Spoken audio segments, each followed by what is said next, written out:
Guru's days are coming. They're going to hit a lick. They're coming? They're going to hit a lick here pretty soon.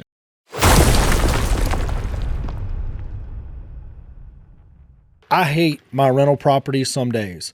Yesterday was one of those days. We're diving into our rentals.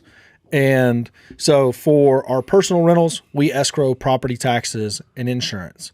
The ones that fall into the rental portfolio over the year, right? They weren't getting, we weren't immediately sequestering the property taxes.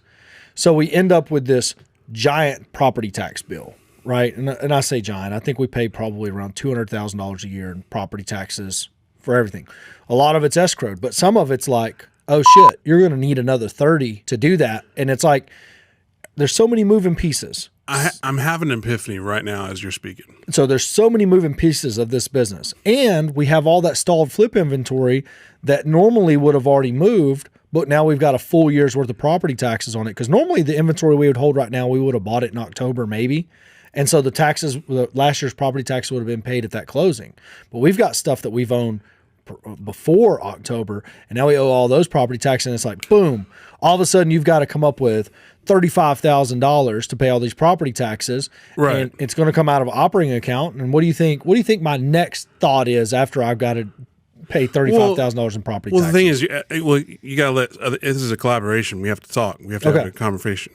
Because I was just going to say, like, because we're still talking about that person. Yeah. And now you're moving on into the other stuff. Well, moving on to that. Yeah, but let me stay on that. Keep going.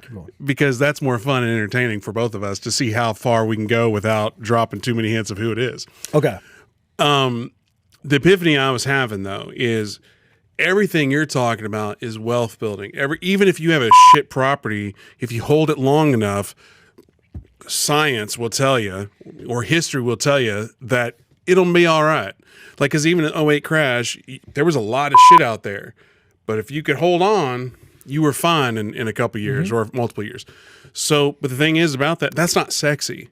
Oh, no. Money now is sexy. So wholesaling now is sexy. Money now is sexy. So for the gurus, they need to teach stuff that could fill poor people's pockets today. And I'm not saying everybody's poor, but I mean, I would like money today. There's strategies that we work together on, and I'm like, I get that this would be the best case for me, but if I can get $10,000 now, I'm kind of leaning toward that because where I'm at right now. Well, but again, it's just not sexy though. But those things, like, so owning a rental property, what I was talking about was that unexpected bill that comes up is the shit part of owning a rental. Absolutely. Not knowing that it's avoidable and we could have planned for it. So now this year's strategy is when we buy something, as soon as we buy it, its property taxes go into the property tax account. The day we purchase it, its property taxes are way over here in an account we can't see or get to. It's at a bank in some small town somewhere that we got to drive to get it out of. And then we won't hit this wall next year. See, it's applying that lesson. When they're teaching this money now, you know why they're out there on the sponsoring events now and on the guru circuit. And Guru's days are coming. They're going to hit a lick. They're coming? They're going to hit a lick here pretty soon. Okay. Here very soon they will. Their day in the sun will be here, because as soon as mass layoffs happens, if they do, there's going to be a ton of people looking to replace that income.